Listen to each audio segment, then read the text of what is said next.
investigator. I'm saying that because they are KNHCR.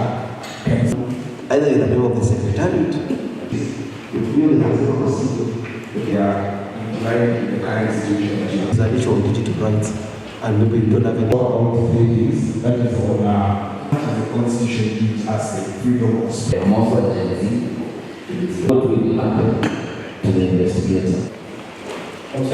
Tondu korwo nio mahota gwika investigation na ko prosecute tutingionaga maundu maria turona ta riu thaa ici ni urona ati mwaka ni urikitie kuma hindi ya Gen Z demos cia last year na gutiri ona muthigari ona umwe wanako ari accountable na ni twetikitie korwo commission ino niri mahinya maria ifatie gukorwo ina muri nitungithiite hanene na hari gukani justice no twende ona some of this ona the commission iri hau ni ihote atongoria ya kana the cabinet secretaries kana state officers aria mariho ati no makoro mari accountable of whatever they are saying to the incitements ingi ni iratuma ona bururi witu uthuke makeria. Our numbers are very, we give the right statistics because we go to the ground, we dispatch all our teams, the technical team across the country to give the numbers, so our numbers are dependable.